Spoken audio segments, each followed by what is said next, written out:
Meus irmãos, meus amigos, que a paz de Jesus Cristo esteja conosco. Que as bênçãos de Deus, nosso Pai, nosso Criador, que elas possam nos beneficiar a todos.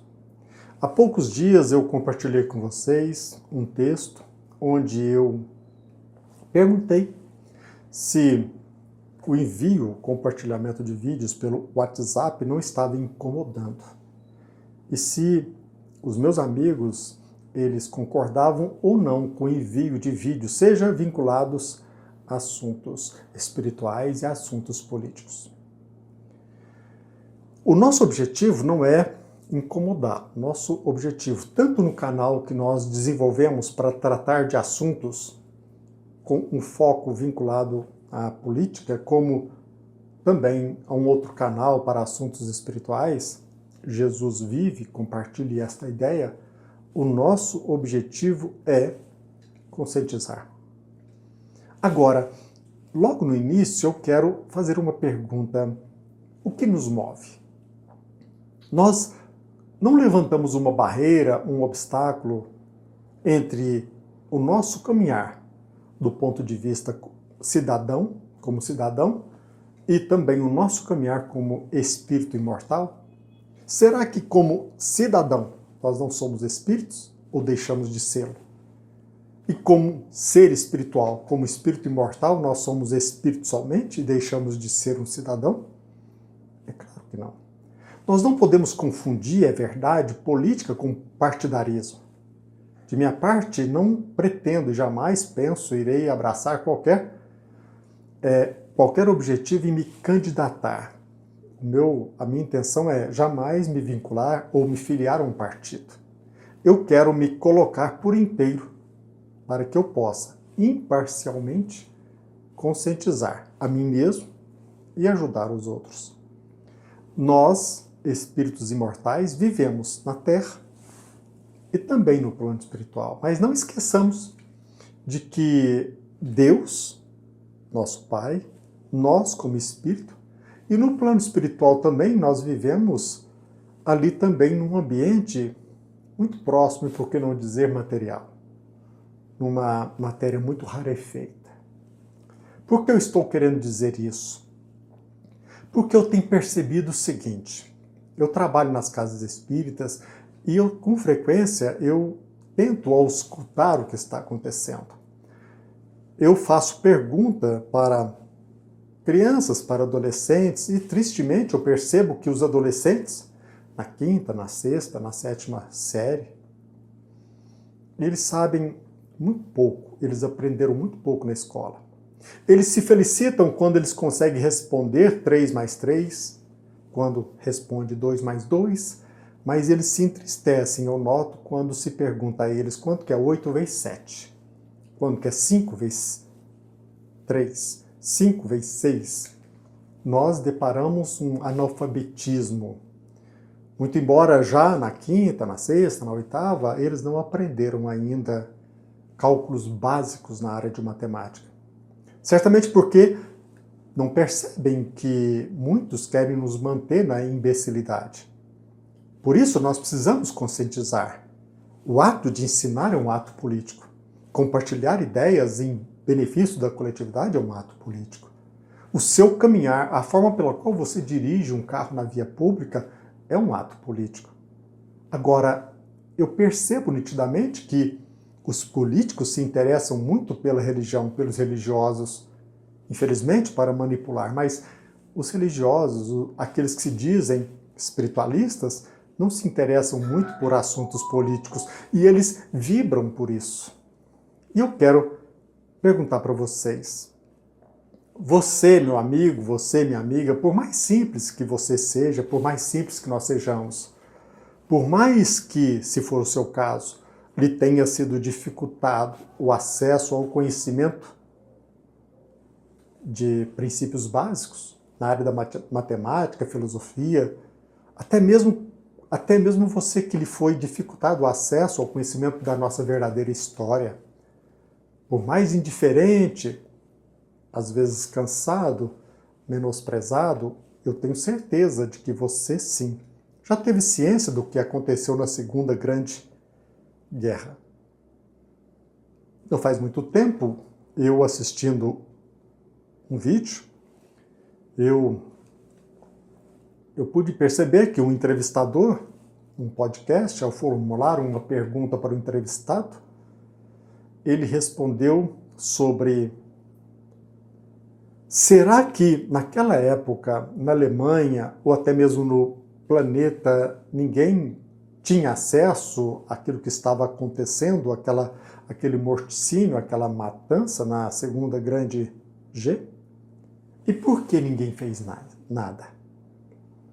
Por que, diante daquela matança, daquele morticínio, por que o mundo silenciou? Será que tudo ocorreu de forma às escondidas, de forma oculta? Aliás, essa pergunta me foi feita há pouco tempo por um parente bem próximo. Talvez você não perceba o que nós estamos vivendo hoje. Penso que não por falta de provas, não por falta de evidência. Não. Certamente, na maioria das vezes, por nossa indiferença, por nossa omissão. Eu sei que quase sempre nós acusamos os outros. Agora, não adianta apontar, penso eu, com todo respeito, a responsabilidade para terceiros, para a mídia. É claro que eles, como deputados, senadores, juristas, eles têm também a sua responsabilidade. Mas será que nós não temos também? Nós não somos de forma direta ou indireta responsáveis? Será que nós já nos perguntamos se nós não somos, de certa forma, não estamos contribuindo por tudo o que está acontecendo? Por medo? Sobretudo nós, espiritualistas, que temos convicção de que a vida continua, de que somos filhos de Deus, nós como cristãos, que falamos tanto em amor ao próximo, como que nós aplicamos esse preceito evangélico? O que nos move? O que nos faz viver, locomover? É a esperança terrestre, resultados imediatos? Muitas pessoas, é claro, desanimam porque ficam esperando por um paraíso, pela recompensa após a morte do corpo físico. Mas será que eles encontrarão essa paz? Por outro lado, também outros entendem que nós, sendo vítimas de um sistema, nós somos incapazes de mudá-lo e assim se mantém inerte.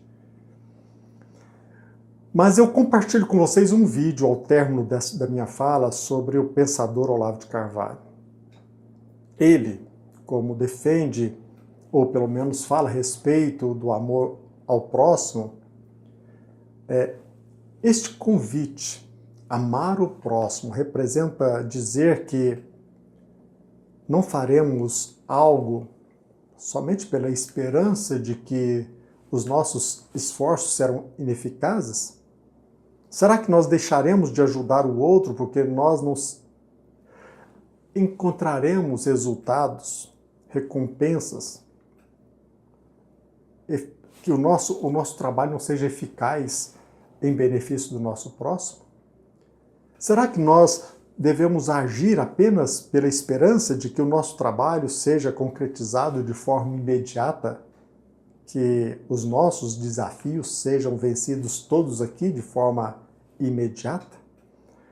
Ou será que nós ajudamos o próximo, como diz Olavo de Carvalho, por um dever de amor ao próximo? Quantos neste momento estão sendo torturados? Nós sabemos que o nosso trabalho ele não vai aniquilar com todo o sofrimento, mas o pouco que nós fazemos certamente irá ajudar aquela pessoa que está sendo beneficiada. Quantos estão sendo injustiçados? Será que nós, quando nos tornarmos, quem sabe, vítimas, será que existirá alguém a quem nós poderemos recorrer? Nós aqui no nosso canal, nós sempre socorremos a frases de pensadores, de filósofos, de sábios, de intelectuais. E existe uma frase que eu entendo necessário compartilhar com vocês. Você escolhe a forma pela qual serás lembrado. Você, nós, através dos nossos atos, nós escolhemos a forma pela qual nós seremos lembrados. Eu sei que muitos irão dizer: não me importa o que as pessoas irão pensar de mim no futuro, não me importa o que eles irão pensar a meu respeito, mas aprofundemos um pouco mais. Será que num futuro próximo ou remoto, no plano espiritual ou aqui na Terra, será que nós não envergonharemos pelo que nós não fizemos? Pela nossa indiferença, pela nossa omissão, pelo medo? Por que nós recorremos às frases de pensadores, sábios, intelectuais, de pessoas que marcaram e marcam a nossa história? De pessoas que foram importantes, que contribuíram para uma convivência social. Nós recorremos a esses pensamentos, a essas frases, porque elas trazem algo de novo, de algo inovador? Nós sabemos que não. Em busca de entendimento, quase sempre nós sabemos o que fazer. Em busca de coragem, nós sabemos que devemos ser corajosos. Nós buscamos ou nos apoiamos em frases sempre diante da nossa ignorância a respeito daquele assunto? Certamente que não. Prestemos atenção a algo que eu quero compartilhar com vocês. Na maioria das vezes, os sábios, os pensadores, os intelectuais, eles apenas nos recordam o que é óbvio por demais. Mas que na maioria das vezes, de forma consciente ou inconscientemente, nós fazemos questão de esquecer. Muito embora esses pensamentos, essas frases representam fachos de luz em momento de bastante escuridão, penso que a maioria ainda prefere viver nas sombras. Ociosos, indiferentes no seu conforto, pensando apenas em si, enclausurados no seu ostracismo, em nossa covardia, em nossa desonra. Eu convido você a pensar um pouco a respeito disso. Nós não estamos procurando aqui convidá-los a mudar o mundo, mas através desse convite ao amor ao próximo, que possamos levar um pouco de água para matar a sede. Que possamos olhar para o outro com a dignidade que ele merece, porque nós, quando nos referimos aos preceitos evangélicos, nós não podemos esquecer de que Jesus Cristo, ele não viveu solitário, distante do mundo, da sociedade. Ele, como espírito imortal, ele trouxe ensinamentos para serem usados, não apenas para o nosso desenvolvimento como espírito imortal, mas também que nós possamos contribuir na sociedade em que nós vivemos. Repensemos um pouco, porque talvez nós estejamos confundindo, ou de forma equivocada, entendendo política como política partidária. Não, você quando ensina é um político. Você quando educa o seu filho é um político. Você quando está conduzindo até seu próprio carro ao respeitar ou não a legislação, você está sendo político. Você quando faz algo pensando não somente em você, mas pensando na coletividade, você está sendo político.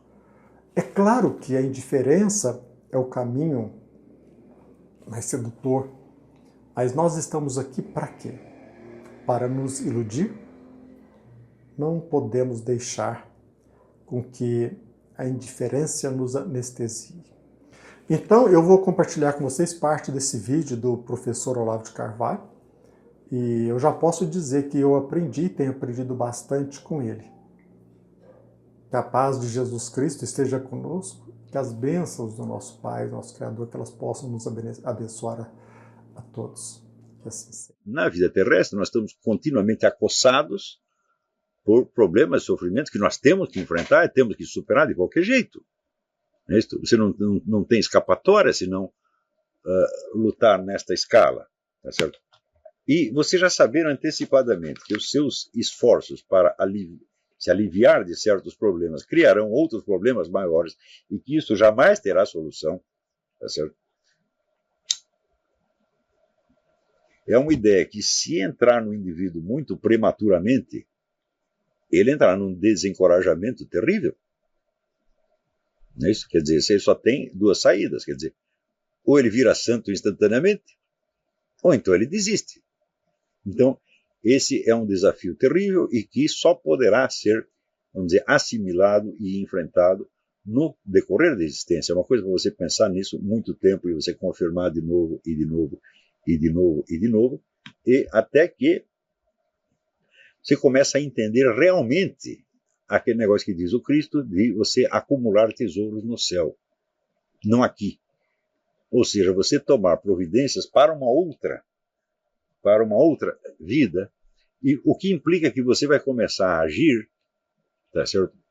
Com uma motivação totalmente diferente do que você tinha antes.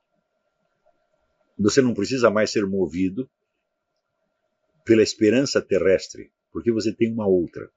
Então, tudo aquilo que você fazia por uma esperança, você agora passará a fazer por um dever de caridade.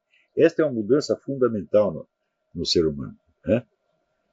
Quer dizer, você vai passar a agir não porque você tem efetiva esperança de que tais ou quais problemas serão resolvidos na escala terrestre, mas porque é um dever de amor ao próximo. Ou seja, a eficiência dos remédios que você vai propor já não é tão importante quanto o simples fato de você estar se esforçando pelo próximo. Então, na medida em que você age, não pela esperança terrestre, mas por amor ao próximo, então aquilo que não tiver efeito terrestre terá efeito celeste. Mas é até possível que pela intervenção da providência, então as suas ações adquiram uma eficácia maior do que poderia ser obtido pelo simples encadeamento técnico das causas e efeitos. Então isso quer dizer que às vezes uma ação pequena, tá certo? Se for empreendida em vista do amor ao próximo e não, vamos dizer, da sede irrefreável de mudar as coisas, pode até mudar as coisas, não porque você vai mudá-las, mas porque Deus vai mudá-las. Então, isso quer dizer, nesse sentido, a ação se torna uma forma de prece. Entendeu? E se torna a prática da verdadeira caridade. Isto é uma mudança fundamental. Quando isso começa a acontecer na sua vida, tá certo? Então, é evidente que tudo muda. Mas, dentro da nossa civilização técnica, essa mudança é bastante incompatível com a educação, com a cultura, tá certo? Onde, ao contrário, a única forma que é conhecida do bem é a ação técnica sobre a natureza ou sobre a sociedade para criar um mundo melhor, criar uma sociedade mais justa, etc, etc. Isto passa a ser o bem em si. E este bem, evidentemente, é condicionado à eficácia técnica. Então, é uma ação que, em vez de ela ser uma prece, ela para ser boa, ela tem que prescindir da prece, ela tem que ser ela mesma o topo da moral e das virtudes.